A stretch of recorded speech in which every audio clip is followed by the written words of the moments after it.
That is You know, I'm hilarious. always I'm always convinced that, it's almost like Satan at play in your life, and they just wanna kinda mess around with a good mojo up until the last minute, and then everything goes well. So that's always a good sign, and Yeah. that, you're doing good things and you're on the right path because there's something trying to distract you from that.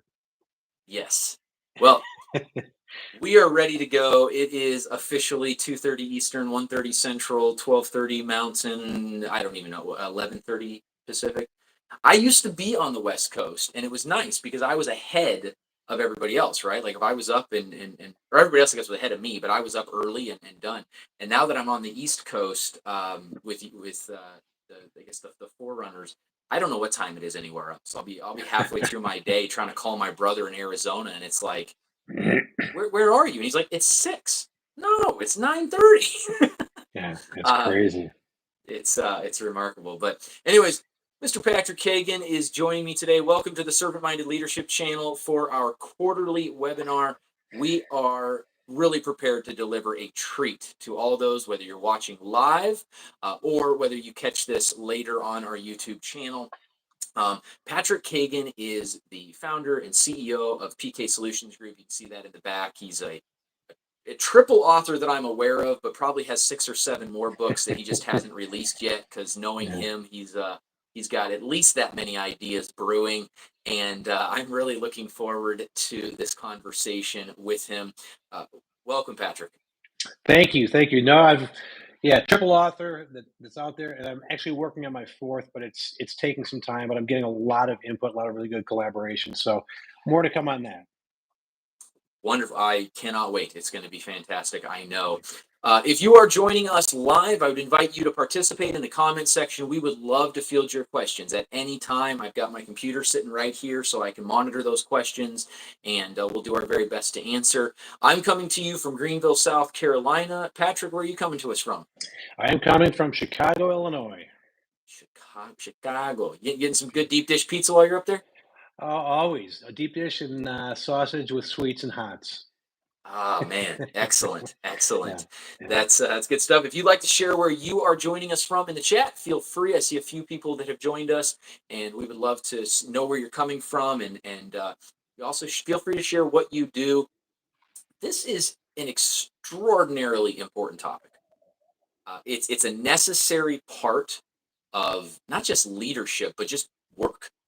No matter where you are in the work sphere, the topic that we are covering today is really important. And so I want to clearly kind of state our objective, because our objective today is to provide a meaningful conversation around this, I'm going to call it difficult topic of remediation. And we called it, tough conversations, because I don't care who you are. I don't, even the jerks, even the people that are just absolute jerks, I don't think anyone really likes to go and say, you're not doing a good job. It's just a tough conversation, and I think it's really important to have a conversation about it, and then maybe have some actionable strategies. How can we do it well so that it achieves the desired result? So I want to start with you, Patrick. Any example that you can think of? I mean, you've got a great career that has Mhm. spanned multiple industries and multiple segments of society. I'm sure you have done this way more than probably any of us. Yeah, Is a yeah, specific example come to mind? yeah. And it's funny because that was a nice way of you saying I'm an old man. I appreciate that, John. You're very kind. Um, so yeah, I've been in the role of leadership since the early '80s. I actually joined the military at the age of 17, and in the infantry, you learn a lot of leadership skills. Some that are really ideal for being in battle, but that doesn't translate always well into the corporate world, right? So I think of Yeah, there's a lot of remediation conversations I've had to have. The root of remediation, remedy, right? Fix a situation.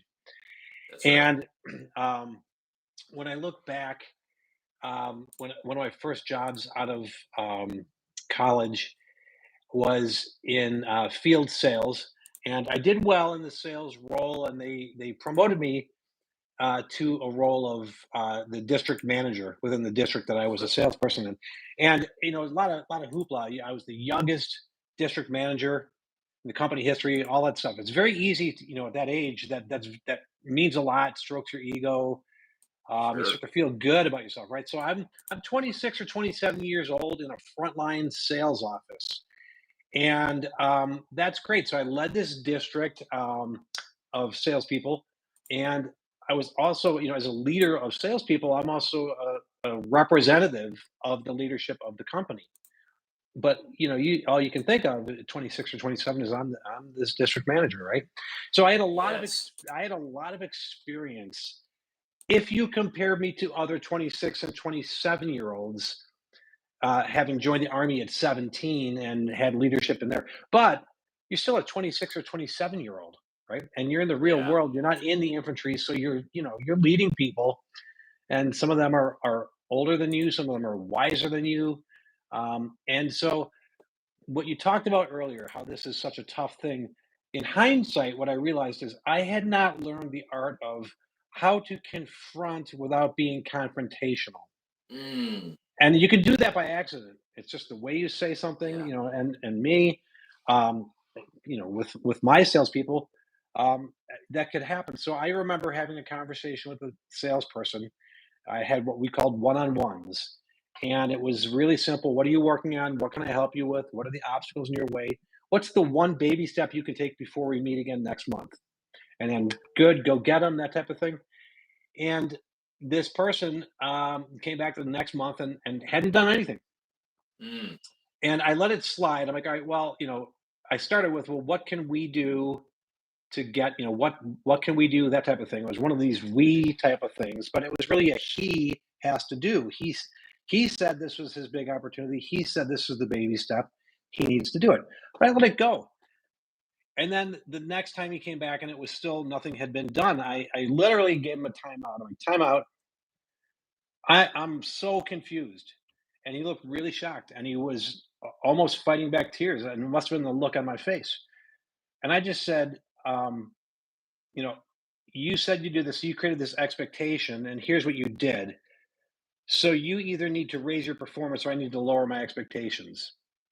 It was upsetting to him. And I thought, well, that was good. I was very direct. But what I realized is it was a very confrontational thing to do and say, but I again was focused more on the outcome or the expectation I wanted and not the reasons why he defined a baby step and then couldn't take them. Right. So Yeah. so I remember that, and it's a life lesson to me because I think that's a fair thing to say. You created an expectation. Here's what you did. So this is what might happen to balance the equation. I lower my expectations, or you raise your performance. It's a fair way, but there also is a better way, and it has to do with, again, it goes right back to the name of your company: servant-minded leadership. The better you serve, the better your outcomes can be, right? And so that one 100%. sticks in my yeah, that one sticks in my mind as it's kind of like having an A for effort but a C for results.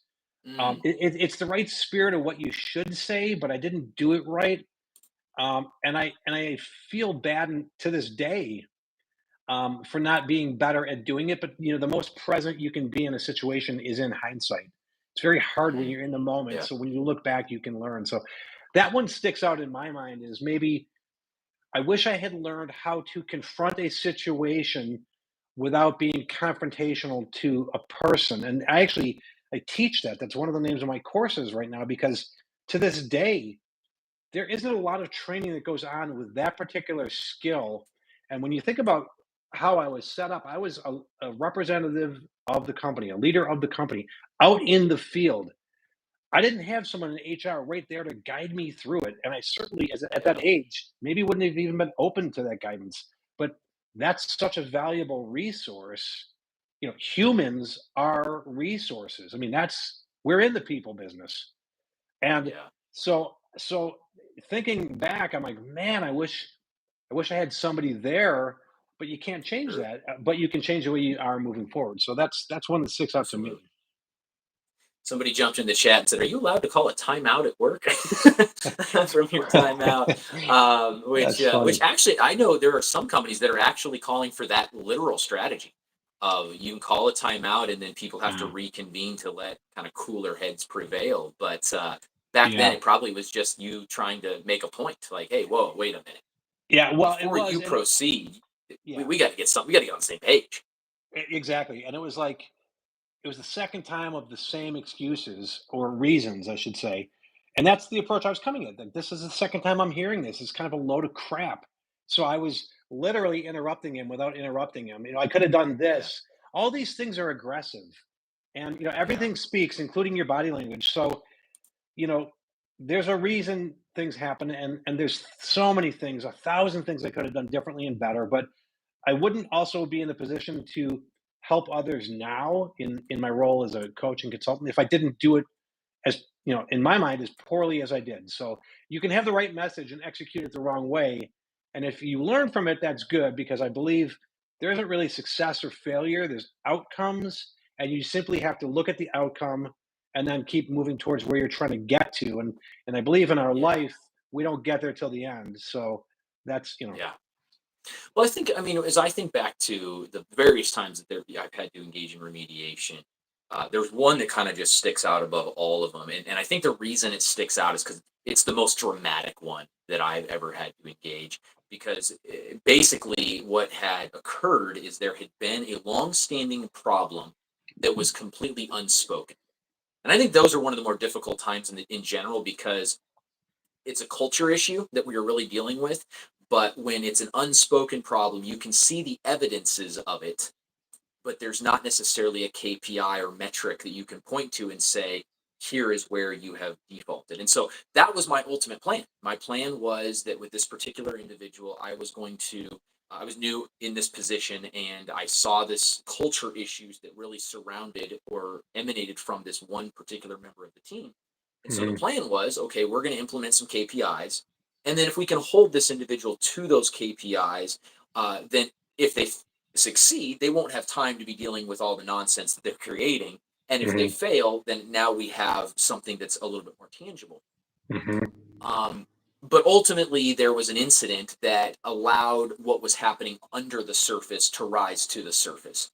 mhm, And when that happened, it gave me an opportunity to address the situation in a way that I didn't actually anticipate. mhm, There was a couple of things that really stuck out to me in this scenario, and the first thing that stood out was the groundwork that had been laid long before the conversation happened. And I think that is so important to overall remediation. I loved your emphasis. You made a statement a second ago that remediation is a derivative of the word remedy.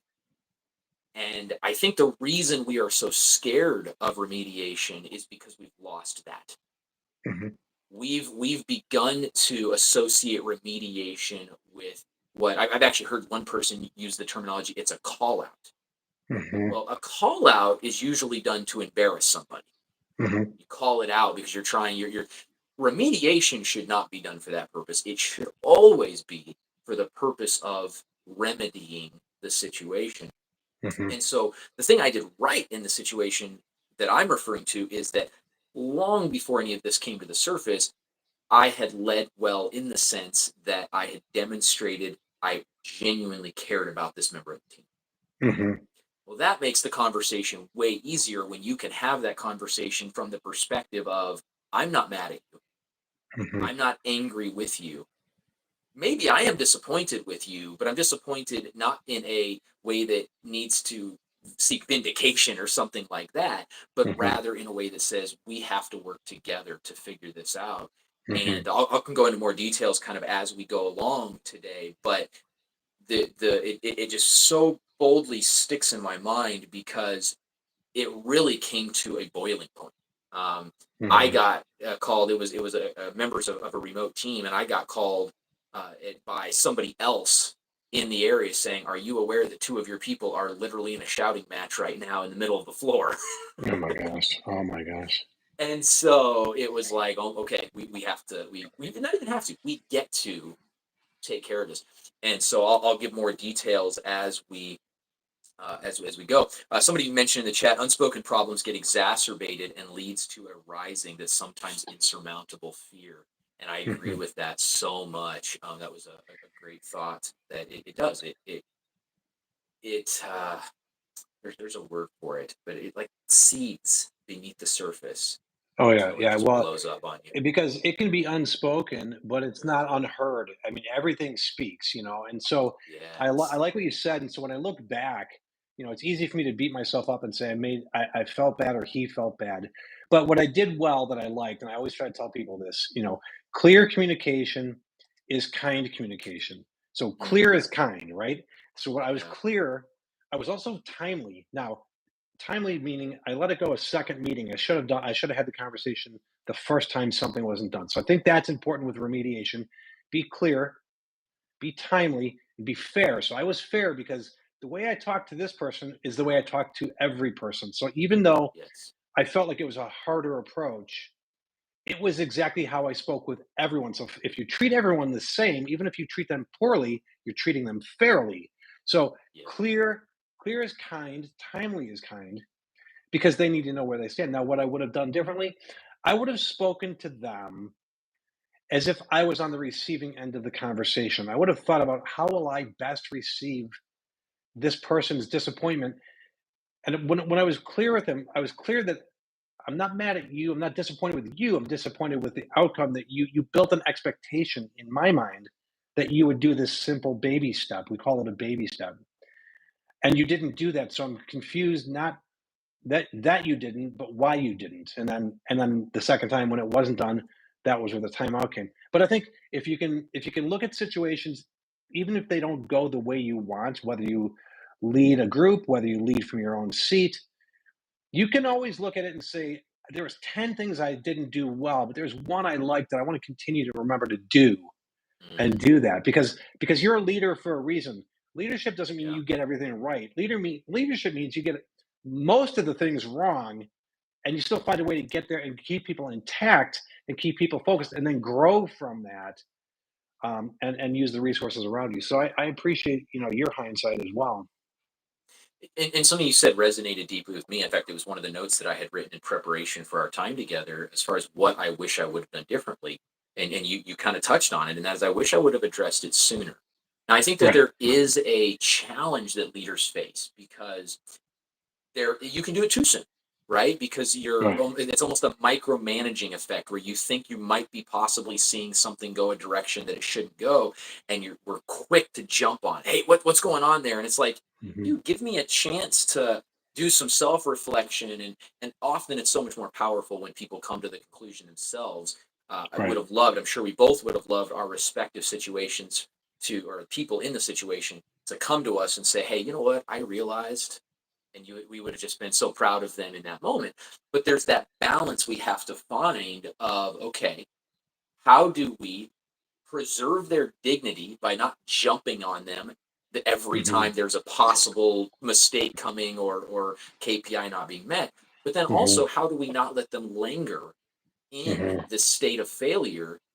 Maybe they don't even realize, maybe you mentioned in your initial story that the guy was like taken aback, like shocked, and it's like, okay, it sounds to me like he set the expectation. How are you shocked that I am disappointed when Right. your expectation Right. did not get met? And we talked about this last month, and presumably, and I mean, I'm making some speculation right now, but presumably, uh, last month we talked about why isn't this done, which, in my opinion, normally would, kind of insinuate that you might want to put some emphasis on this. And so Right. now we're a month later. But yeah, getting there a little sooner. I know in my case, it's always easier 2020 hindsight, right? You look 2020, it's like, Hmm. oh man, why didn't I address it? Because once we addressed it, let me just tell you, you couldn't have asked for a better outcome in the situation that Yeah. I'll share. But you're sitting there, you're like, "Ah, what was I waiting on? Hmm. What is it that Hmm. I needed?" And in some cases, I'm sure there's an argument to be made that my situation needed the blow up. Yours Hmm. needed a second check in. Would it have been appropriate to tell him or bring him to tears in the first check in? Maybe Right. not. Maybe you have to wait but you still wish, like, man, I wish I could have gotten these results a month sooner. Right, right. Well, and that's what I learned over time, and as knowing what I know now, right, that type of thing. So if I could go back and talk to my younger self and say, let me just dump 30 more years of experience into your head and Yeah, in your mouth, what I probably would have said is earlier, I noticed blank. What's going on with that? So I notice you didn't get that done like you said you would. What's up? yeah, Right? That's a little bit better than this. And sure. it's the same thing. And so what it is you're confronting the situation, not the person. You're getting literally to the Yeah, side of the table with them and you're saying, "Hey, look at that. I noticed that didn't happen. What's up with that? What happened with that? What do you think?" And they might go, "Yeah, I noticed that too. And really, my child's been sick. They've been in the hospital. There's going to be something that comes out." Or they're going to say, "Yeah, it wasn't a priority. I forgot." Or they're going to say, I kind of lost track. Something's going to come out. They either can't do it or they won't do it. And then yeah, it gets to, well, you created the expectation. Did you overcommit?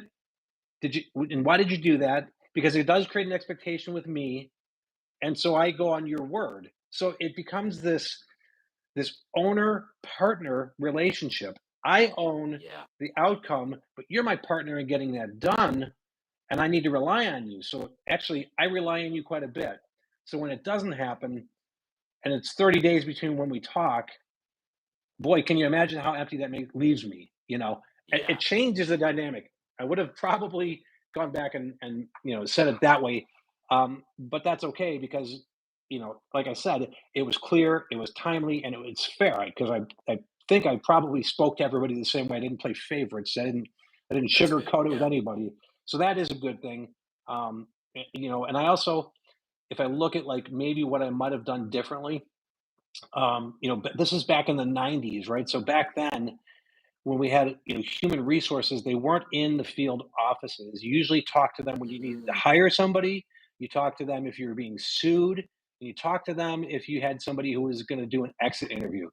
Well, the world has changed quite a bit, but think about what an underutilization of the human resource department. If you really believe you're in the people business, yeah, then you have to believe that human resources is like invaluable. So now you've got, you know, a digital workplace, which is, people have fears of AI and there's AI everywhere. Then you've got a distributed workforce. So people are not working in an office anymore. And then you've got a diverse workplace. There's so many areas that didn't exist the way they do now compared to back then. It was so much easier, and a lot of my guidance might have come from mentors I had who were in similar roles, but yeah, that's almost like narrow minded. It's like finding people who agree with you and you go, yeah, no, bust his balls. He blew you off. Don't let him get away with that. And it's like, nah, that's not, the yeah, outside perspective, who is the owner of human resources, is invaluable. I would have absolutely gone back and said, pick up the phone and don't call another sales manager. Call someone in HR and say, hey, how do I handle this? I've never even been yeah. trained. I mean, what a powder keg. You have a bunch of field leaders who represent the company not being trained and saying and doing things. It could blow up in your face.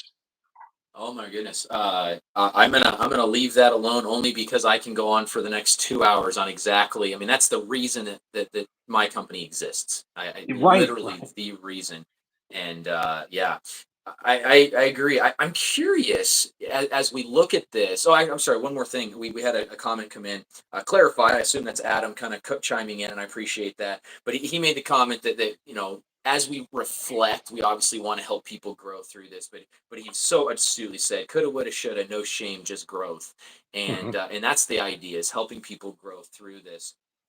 Um, and so one of the things he also said, he just commented again. He said, "Spread thin does not mean thinly connected. I believe people are relying to elevate the experiences, hard conversation, and be part of this." And I think that is a lot of it. You hear the term tough love. And usually that's not good, right? That's usually kind of, yeah, I had to do something I didn't want to do because it was the right thing to do. And I wonder what would happen if we reframed that and said, not, it's just love. Hmm. because love is hard. Love requires work. Love, you want the best for that individual. And it doesn't necessarily mean that it's easy, but how much easier could it be if we Hmm. went into the conversation from the abundance love mentality of, I've got something to share with you because it's going to help you and it's going to help us, and we're all going to benefit because I'm having this conversation. And I love you enough not to withhold this from you. And I Yeah. think that there's, you hit on that. I'm curious, what surprised you the most throughout this? Um, hmm, what surprised me the most? Well, I think when I what surprised me probably was how much easier it was. We talk about tough. I think Mm, we tend to in our mind build it up, and we get stage fright and we get nervous, and then yeah.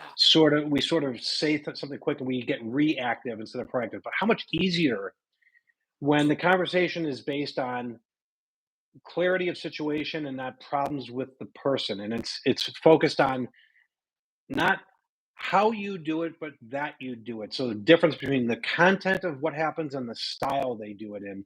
And so what surprised me was how, people are, if they do something wrong, they're ready to get the reprimand.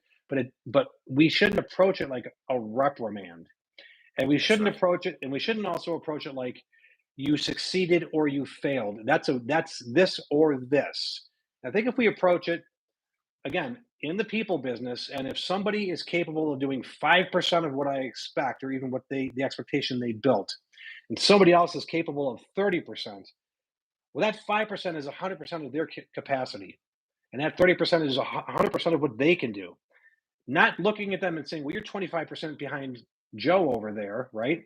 And so keeping the focus on clear expectations and outcomes versus you didn't do this or you failed. And we go into these things going, okay, I got to have this tough conversation.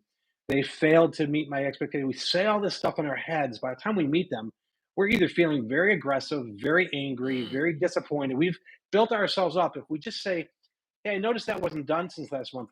What's going on? What caused that? Help me understand. Right? Help me is a real great way to be a human resource to somebody. yeah. And then they say what they say. What I think is the other thing that surprised me is when I learned that I own the definition of what this problem has caused for me. So you didn't do this. So this is why it's important to the company. This is why it's important to me. This is why I believe it's important to you. Now I want Mm, you to tell me what you think. Why is it important? yeah. Let you create that. Now, now that you understand how I see things, because you need to know how I look at things if I'm the boss, right? Now tell me Absolutely. what so you're going to go back and you're going to come up with a solution to fix this so we don't have this conversation anymore because I just we could have more productive time spent. So I own the definition of the problem. You own the solution to that problem. So I got away from saying why are we here? What do we? It's not we. It's you. So we on a team is we win the Super Bowl because you were a really good blocker, or you were a really good thrower of the football, or you were really good at kicking field goals. We get to enjoy that, but you have to be the best at your job. I had to get away from saying things like we. I also had to get away from wanting to avoid difficult conversations so much that I said things like, hey, you're a rock star. Hey, you're doing great. And then the next thing was I have to have this remediation conversation. I'm creating mixed signals because I'm trying to avoid something I've told myself is tough as opposed to discussing outcomes. And I've used all these superlatives leading up to this conversation. You're doing great. You're trying hard. I know you're doing your best. And then I'm saying, but you let me down. You didn't do this. So you have to have very fact based, milestone based conversations and let them own the outcome, even though you define the destination. Yeah, you bring up some incredible thoughts there. On the first side of things, one of the, I don't know, I guess, ideas that is becoming more popular, but 30 years ago was certainly not popular at all. And that is that if you're waiting for a monthly check-in to tell someone they're doing the wrong thing, you've already failed. Right. Yeah. There has to be additional conversations. And I've seen far too many scenarios exactly like you described, where it's all positive. and it's good. Like the leader is trying to be encouraging, they're trying to be uplifting, they're trying to do all the right things. But because it's positive, positive, positive, and then review time comes around, whether that's once a Hmm. month, once a quarter, once a semi-year, whatever, and all of a sudden now they feel like they're getting slapped. But what does that do? Hmm. Now it Hmm. instills or injects, I should say, an element of fear into these Hmm. reviews that don't need to be there because you think you've been doing great for 6 months only to find out you haven't been meeting the expectations regardless of who set them. And so uh, to say like you just did, like I have to get away from everything's great until all of a sudden I have to have this conversation.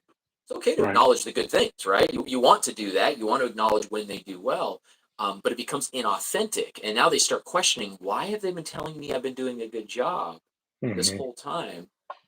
And I think it gets even messier in the rare, I shouldn't say rare, in the unfortunately all too often occasion where the individual we failed them by not clearly communicating. Then we have this conversation, and it's almost too late to do anything about it because we waited until the last minute. And then we decide they're not a good fit for the team. Right. And then, like, you can't fire me. And I've where does got all come from? the last 3 years that says I'm doing excellent work on my reviews. There's been no documentation that says I'm not doing well. And then all of a sudden, you want to tell me that I'm not meeting expectations. And as Right. leaders, we have to own that and Yeah. be like, no, I didn't do my job. I took the cop out way and didn't address this when it could have been much easier to solve. And so, like you said, we build it up in our heads. We create this monster of a conversation. And it's funny because my thing that I was going to answer on what I was surprised by, I was surprised it worked. Hmm. It does Like, work. Yeah. Yeah. Well, and performance improvement plans work. They shouldn't. Everything doesn't. There's a like a notion that a performance improvement plan means this is we're about to walk you out the door. And yeah, that's and a lot of leaders approach it that way. And so the other thing is, we're talking about like you're great, you're great, you're great, then you suck, right? And that doesn't work. But leaders tend to group things together. So you could have an individual who's doing well. And I always like to say, that's you're doing everything we expect. Keep it up.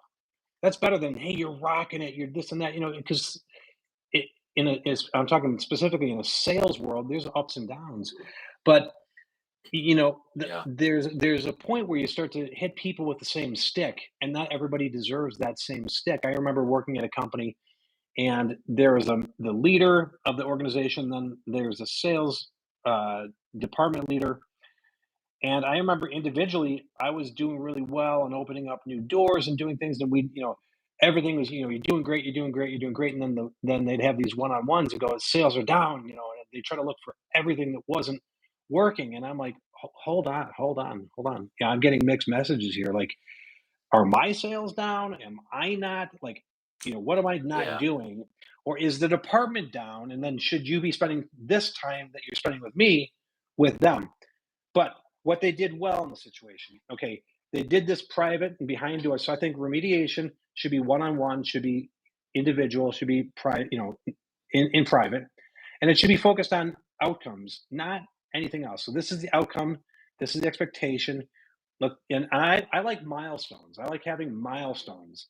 So it's not like in the sales office, like you have to go sell this account. It was like you have to go find the name of the decision maker.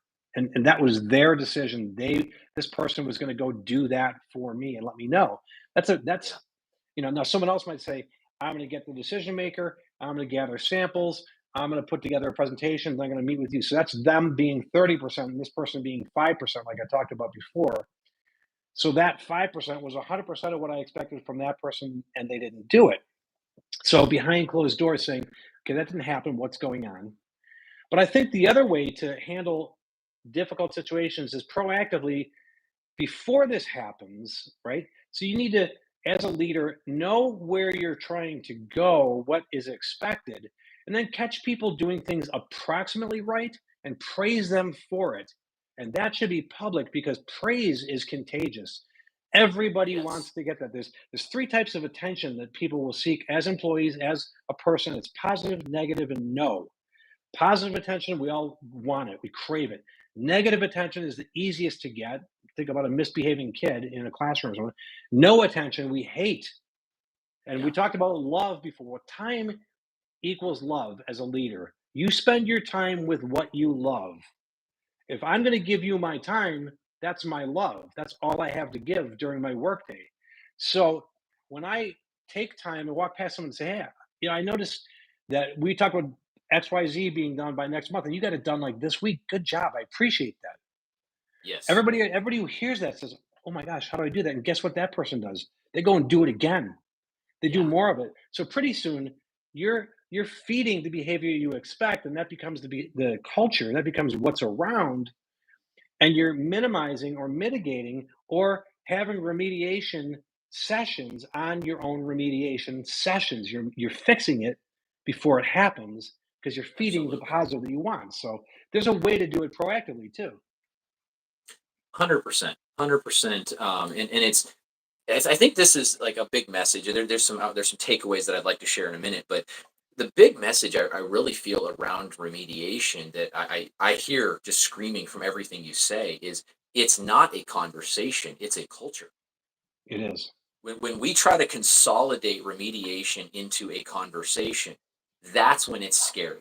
That's when Hmm. it's harsh. That's when Right. it's confrontational because it doesn't match with overall culture. If we've adopted a culture of authentic feedback, remediation is happening every day, and not when it's scary and hard and big, but rather when we see small deviations that we can talk in terms of we, and we can hold people accountable to individual responsibilities to the overall team, and we can have almost lively or joyful conversations that are positive focused.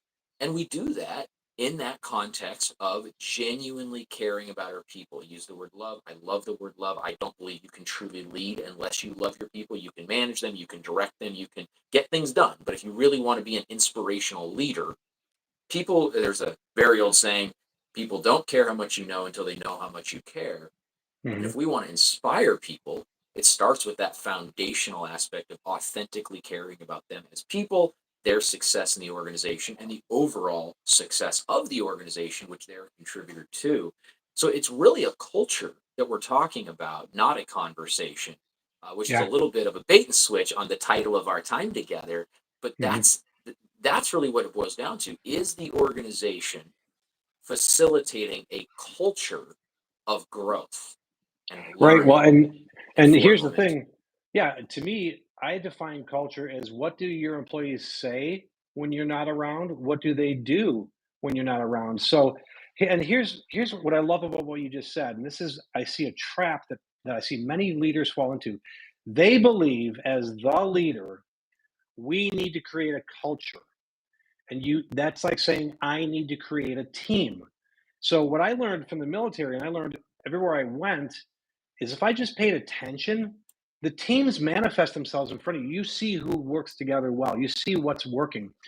So what the best thing the leader could do is, and this is creating culture, which minimizes remediation. But the best thing they could do is say, here's where we have to go. I don't know how we're going to get there. You're going to figure that one out, but I trust you. So I want you to give me the plan. Like we need to go take that hill. When I was in the army, for an example, I don't Yeah, know how we're going to get there because there's all this stuff in between and lots of enemies. You, this team A, team B, team C, you're going to tell me how. But also, what's really cool, I'll do everything I can to support you. And when you run into obstacles that you can't take on or get around, it's okay to go a different way. So if that person had said to me, I picked that account, I picked that one thing, and it turns out I got sidetracked with all these other things that were more important, I'd say, cool, let's table that. Then this becomes the priority. Instead of, I just didn't do it, I just let you down. And here's the thing about remediation: perfect only fits one person. It's 100% one size, but one size never fits all. So, in other words, if you have 100 conversations, 99 of them are going to be not what I expected. So you have to get used to the fact that it's not what I expected, it's an yeah, outcome. But so let's have this conversation because perfect only fits me. I have this perfect definition. I want to create this culture. Nobody's going to fit in the way I see it in my head. yeah, So better for me to say, you tell me what it is, and I'll try to understand it, and you'll lead me. And that's, again, hindsight, but that's the whole idea of creating a culture is counterintuitive to me at this point, because what I've seen is the best way to develop a culture is to plant the seeds, pick the weeds, Absolutely. give the environment, and encourage that you don't know as the leader what, but you know where. And so we have to get those two together. And then that makes this so much easier. And that creates a culture where, it feeds into the whole idea of staffing then versus hiring. You've got staff who are more fulfilled, less punished. They can't do what this guy expects. His expectations are unreasonable. Nobody's perfect. He's blah, blah, blah. And they tell their friends, my boss is an ass. I hate it. I got to find another job. Or they say, my boss lets me help build the plan. I love where I work. You'd be a great fit. You have great ideas. And that creates a staffing mentality. That's a Yeah. culture people want to go to, Yeah. and that's, and we have to get to that, because nobody says, come to work because we pay great, but the boss is a dick. Nobody does that. But everybody describes how good the culture is and says you'd be a good fit, and pay comes last. Absolutely. We could totally go off on a rabbit trail because that's really starting to delve into the true delegation and true collaboration. And there's so many different ways we can go. Believe it or not, we're already at 40 minutes on this. So I want to invite anybody who's watching. I see we have several people on the chat. If you have questions that you want to throw in, we're definitely going to want to prioritize those. So if you've got questions you'd like to share, shoot those over to Patrick and I. Just throw them in the chat, and we will definitely address those. Before we, officially wrap up, as we are just kind of trying to land the plane of remediation, if you were to give our audience, say, 3 takeaways that you say, hey, look, when you're having these conversations, here's 3 things that my years of experience have taught me. And if I'd known these 30 years ago, might not be complete, but it sure would have made me better off. What would you leave our audience with? Yeah, I would say, have a clear conversation about expectations versus outcomes. So I expected this. This is what happened. Yeah, and then have them develop the solution. How will you fix that so it doesn't happen again? And then have a timely follow up. You want to avoid backsliding. You don't want them saying yes, yes, yes, and then they don't do anything. So I think, Yeah. clear communication. I think them coming up with the solution, and then timely follow up. Let's meet again in 2 days or whatever is reasonable, in a week. Yes. Show me where you're at. Let not will see where this, but show me where you're at in that Yeah. solution, Yeah. because they need to own, because they're going to own the success. So they should own the lack of success. For, I don't like that word, but Yeah. you're going to have to, if they own that, then you never have to create that for them, and it's no longer putting them on a leash. So those 3 things. Awesome. I love collaborations like this because first of all, agree with everything you said. And what's going to be illustrated when I give my 3 is how foundationally operational you are. Right. That's where you bring the operational, the sales to the table. I'm gonna speak contextually and just say everything he said. Absolutely correct. Clear conversations, specific outcomes, and then follow up. 100%. I'm going to say those 3 things in the context of come to that experience with the right energy, Hmm. not with a spirit of fear, not with a spirit of confrontation, like Patrick mentioned earlier. I want to encourage those that are having these conversations to come with an energy, a genuine energy that says, I'm doing this because I care, because I want you to succeed. That will really dispel a lot of the other things. And it's really hard for someone to be upset because that's what we're all afraid of. We're afraid the person's going to react poorly, right? And so it's going to dispel a lot of that when the energy that they walk into is not an energy of sit down, we need to talk, and it's an energy of join me, let's communicate. So that would be the Yeah. first thing I would say is come with an energy of genuine care or love. The second thing I would say is when we're having these conversations, they need to be clear. They need to be clear to the person. And I think this is something that I know I struggled with as a younger leader, where I would make it really, really clear to me. And it took some time for me to recognize that it was my responsibility as the leader to have not just clear conversations, yes, but they had to be clear to them, which means I needed to speak their language, as it were. Now, you can think of a really, obvious example that if their first language is Spanish, you might want to provide some Spanish resources, but maybe it's not. Maybe you technically have the same language, but the tone is different. The experience is different, especially with Gen Z and Gen Alpha nowadays.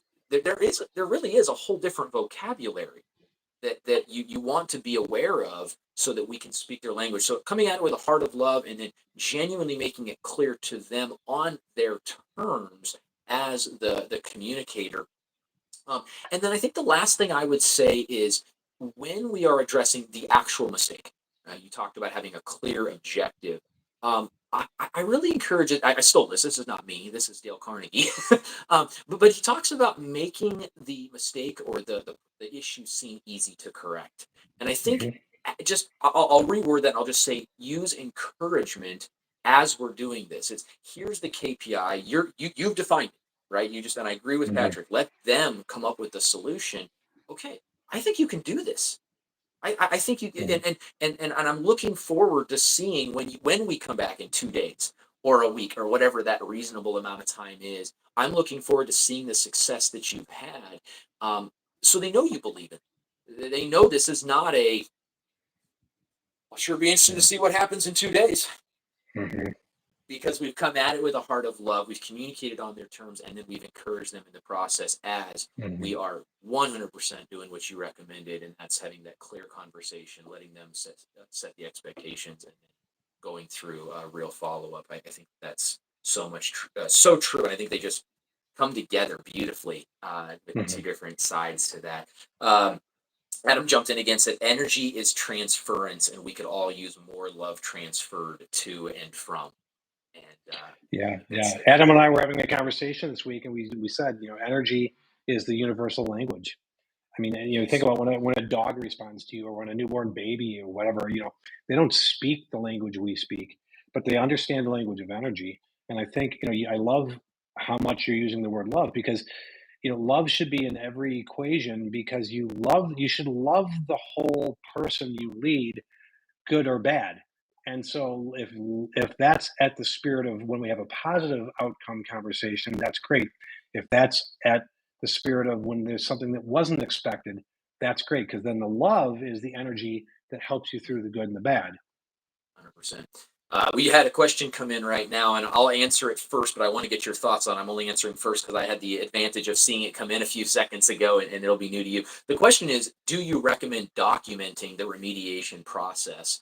And I think that's, first of all, it's a fantastic question from Brighton. I appreciate that coming in because it does add a layer of difficulty if you're coming at this from a love perspective and it's hey we're not buddies necessarily, but we're here together to solve this problem and we need to figure out what we're doing. And then, by the way, this is going in your permanent file.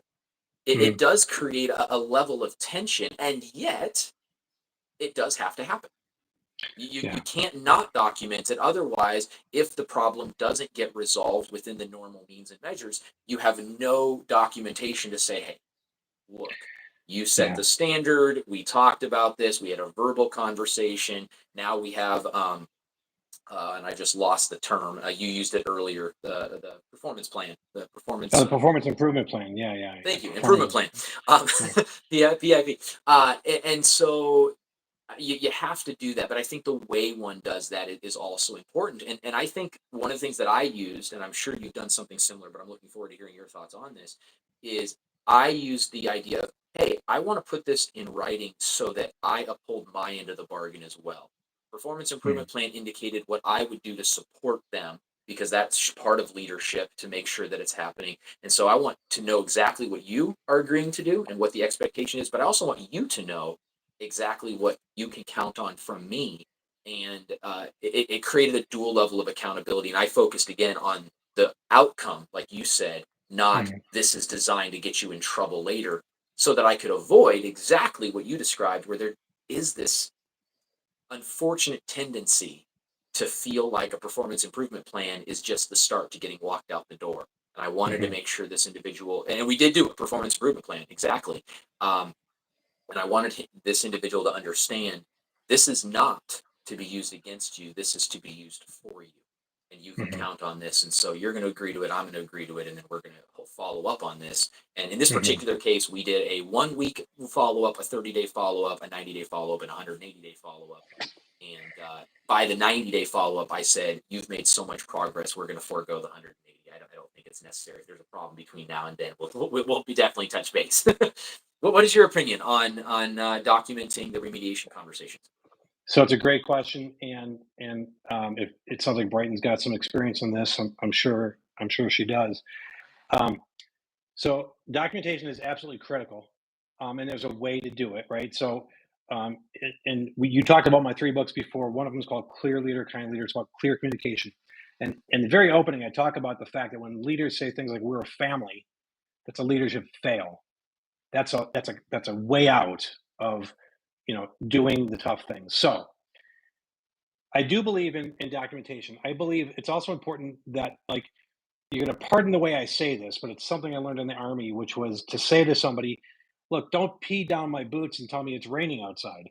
Like, you're not fooling me, right?" So when you want to document something and you say this is not to set you up, they don't buy it. What you do speaks louder than what you say. This is not to get you in trouble, but I need to put this in your permanent file. Those things are saying you're building a case for lawyers because I'm going to sue your ass because this is a litigious society we live in. So yes, you have to document the facts, right? So I like to say to them, I want you. Here's the problem. So I want you to write down your clear understanding of the problem. Write it down for me because you're going to build the solution. And then I go through the who, what, when, where, why, and how. Who's going to do this? What's going to be done? When will it be done by? Okay, good. So I took a couple of notes, but you're going to be responsible for that. And I don't have to say, I'm sending this up the chain. I'm putting it in your permanent file, but I will put it in your permanent file because I will have documentation on this date. We talked about this. Second time this wasn't done, whatever it is, it's in my notes. And post-it notes with dates and things and reasons are fine for if you're talking about having a legal defense, right? If you're talking about truly improving someone's performance, they build that plan and give you a copy of it. And you say, let me correct you before you move on. What you misunderstand is this. So clarify that. Okay, boom, boom, boom. Now here's the who, what, when, where, why, and how. You own the solution. Yeah, And the when is we're gonna meet in 2 days, 1 week, 1 month, whatever it is. And then these things will be there. Is everything clear? Are you clear? Okay, when you give me my copy, that's an understanding that you're clear. Now they could leave. I could close my door. I could write down by giving me this copy, they understood whatever my human resource department and my lawyers need.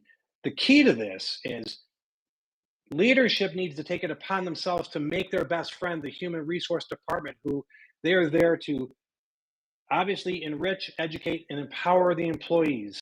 All of us are employees. They're also there to protect the company, they're there to protect the leader, they're there to protect the employees. And because we live in the society we live in and people sue, you have to be very, very careful. If you don't document, what's going to happen? What's going to happen to you as a leader? What's going to happen to them as the employee?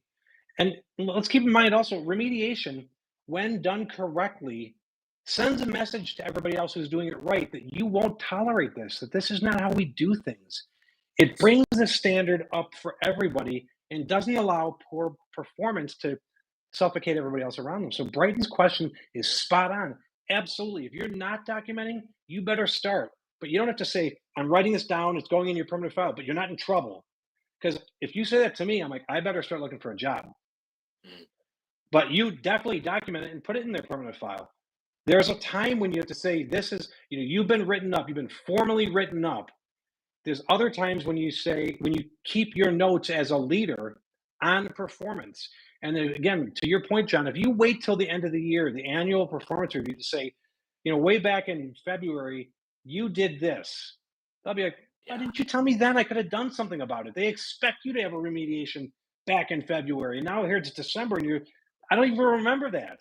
But then yeah. and it sounds like you're backing into a poor pay raise. And many times we do these reviews to back into a pay raise of something that's not acceptable. But Yep. it has nothing to do with performance. So I love Brighton's question. Yeah, thank you so much, Bright, for bringing that up. And documentation, it really is, as Patrick said, we live in a litigious society that poses challenges for everyone. Um, it would be nice if we didn't have to. I will add one thing that I didn't mention before, and I think it complements what you're saying. I think the sooner we have the conversation, the less likely it is that we need the documentation. And I don't mean that from like a let's avoid documentation. What I mean is you probably aren't going to document it when you say, "Hey, did you get that done today?" And it's, "Oh no, it didn't happen today. I'll work on it tomorrow." Right? But if you waited a month Hmm. from the time it was supposed to get done, now it turned into a documentable situation.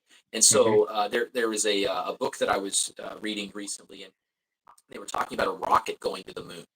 And they said when a rocket goes to the moon, it is off course 97% of the time, Hmm.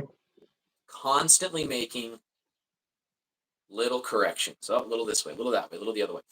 Hmm. Well, each of those, yes, well, I mean, it's a rocket, so it's getting documented, right?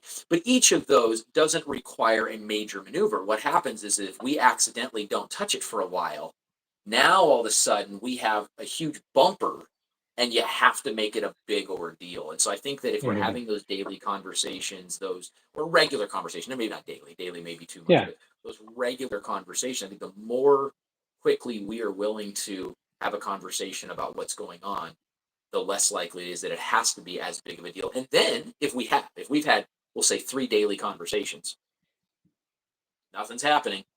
Now, Right. when you call the person in and say, all right, as you know, this is not going to surprise you. As you know, you haven't met this objective for the past 3 days.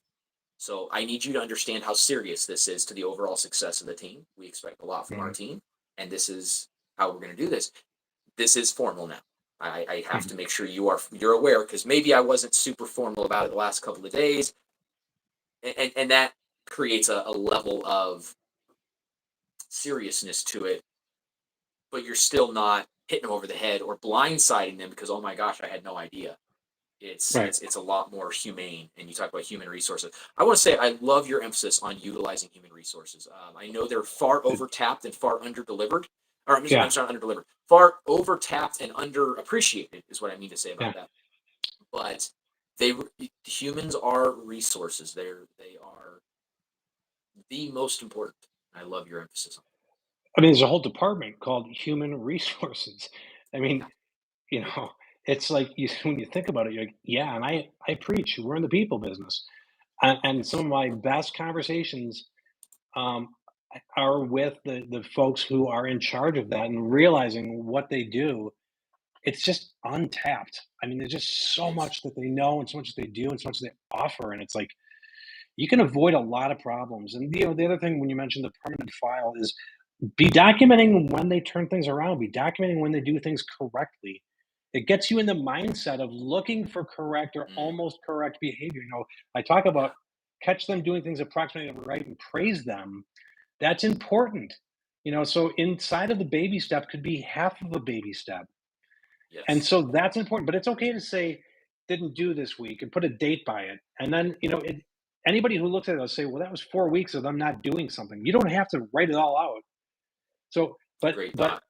yeah, but Brighton's point is right. I mean, you have to be documenting everything. That's the part of the leadership that's important. Leadership is people, management is process. And that's where you start managing the process going, look, I need to document Yes. this. But again, the expectations can't be it's perfect because there's no like you said, everything with that rocket ship was remediation, but they got where they were going. Absolutely.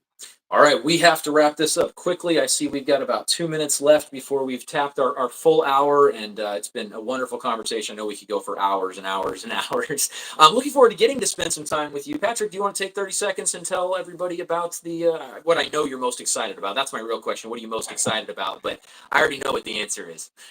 Well, yeah, no, I'm excited about a couple of different things. So, one that you're talking about is the retreat that we're going to be at in Galena, Illinois.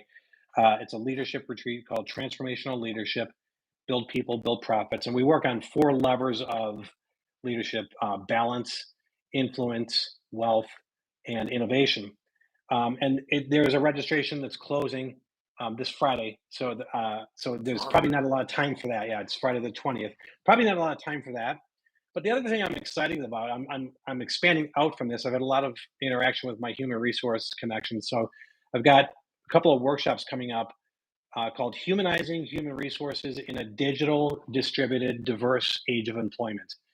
And they're like hour long workshops, the 25th, the 26th, the 27th of September, 5 seats per session. And we're going to dig into the how to do this stuff. So getting to a lot of the stuff we talked about what you need to do. We're going to get into the how to, and it's a very interactive. We're keeping it at 5 seats each. I opened up the two additional workshops, the 26th and 27th, because the 25th was pretty popular and people were booking that. And I like to keep it at 5 so we can make it meaningful. So that's something you can find Awesome. on my link. Yeah, find it on my LinkedIn profile. That's the best way to connect with me. And I look forward Perfect. to seeing you all there. Yeah. Yeah, that was my next question. So connect with Patrick, LinkedIn, Patrick Kagan or PK Solutions Group. Either way, we'll get you to him and all the cool stuff that he is doing. If you're watching my channel, you know how to get to me already. You can reach us here. Our website, servantmindedleadership.com. Of course, I am also on LinkedIn and be delighted to connect with you. Thank you to each and every person that watched live, as well as those of you that will watch later on your own time. If you registered for this event, you will get a follow-up email from us. So don't worry, they won't be selling you anything. It's just thanking you and giving you the link so that you can get back to this at a future point. And we will wrap this up now. Patrick, thank you so much for your time today and your absolute wonderful wisdom.